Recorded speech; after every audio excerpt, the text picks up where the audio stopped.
নানা ধরনের অভিযোগ পাওয়া যাচ্ছে, চাঁদাবাজি, টেন্ডারবাজি। উনি হঠাৎ করে এরকম একটা বিষয়কে পরবর্তী মিডিয়াতে এনে এইভাবে ব্যক্তিগত আক্রমণ করেন আমাদের কাছে আসলে ভালো দেখা যাচ্ছে। নুরুল হক নূর ভাই নিজেই নিজের দল বিলুপ্ত করে আমাদের সাথে যুক্ত হওয়ার আশা ব্যক্ত করেছেন। নানা ধরনের অভিযোগ পাওয়া যাচ্ছে, চাঁদাবাজি, টেন্ডারবাজির সঙ্গে কেউ কেউ ইনভলভ, জড়িয়ে পড়েছেন। আসলে নূর ভাই আমাদের বড় ভাই, অনেক কথা বলতে চাচ্ছি না। উনি তো পলিটিক্স করেন, তো রাজনীতিটা কি সচিবালয় আর ফার্স্ট হোটেলে কিনা সেটা একটু ওনাকে জিজ্ঞাসা করা দরকার। আসলে এর বাইরেও পলিটিক্স আছে বাংলাদেশে। উনি পলিটিক্সটা কোথায় করেন? সচিবালয় এবং ফার্স্ট হোটেল কেন্দ্র করে আসলে বাংলাদেশে পলিটিক্স হয় না। পাশাপাশি ওনার দলের যারা কালকে সংবাদ সম্মেলন করছে তাদের অধিকাংশই আমাদের সাথে যোগাযোগ করছে পার্টিতে আসার জন্য। আমরা কিন্তু কোয়ালিটিটা দেখেছি, কোয়ান্টিটিটা আমরা দেখিনি সেই জায়গা থেকে। পাশাপাশি আরো কথা হচ্ছে, নুরুল হক নূর ভাই নিজেই নিজের দল বিলুপ্ত করে আমাদের সাথে যুক্ত হওয়ার আশা ব্যক্ত করেছেন, আশাবাদ ব্যক্ত করেছেন। সেই জায়গা থেকে আমরা বিষয়টাকে বলেছি যে আমরা অবশ্যই আদর্শিকভাবে অনেক দিক থেকে আমাদের মিল আছে, আমরা প্রাথমিকভাবে কোন একটা দলকে বিলুপ্ত করে এনে আমাদের এখানে অনেক ধরনের সমালোচনা হতে পারে, হতে পারে। আমরা প্রাথমিকভাবে এটা চাচ্ছি না।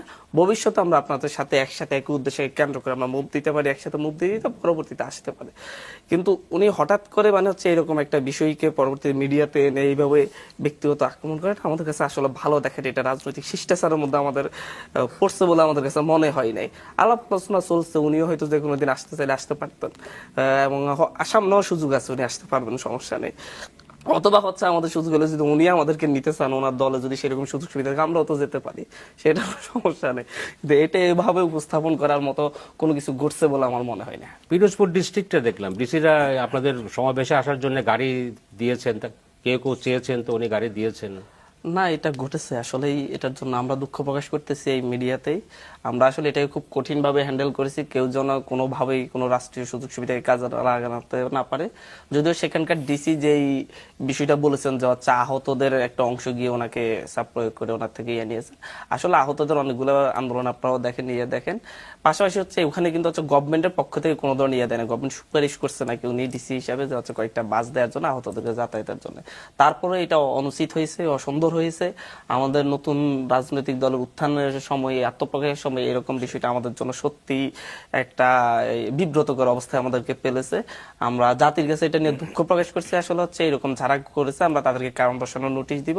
তবে বাংলাদেশের 64টা জেলা আছে, 600টা থানা আছে, তো এই সব জায়গা থেকে কিন্তু এটা ঘটে নাই। একটা জায়গায় ঘটেছে যেটা এসেছে, না হয়ে আরো আসতো। এটা জাস্ট একটি ঘটনা হিসাবে, ছোট ঘটনা হিসাবে আমরা দেখতেছি। তারপরও ভবিষ্যতে যেন এরকম ছোটখাটো কিছু না ঘটে। আসলেই আমরা এই জায়গা থেকে আমরা বিব্রতকর পরিস্থিতিতে আছি যে এরকম কিছু আমরা আসলে মানুষের কাতার থেকে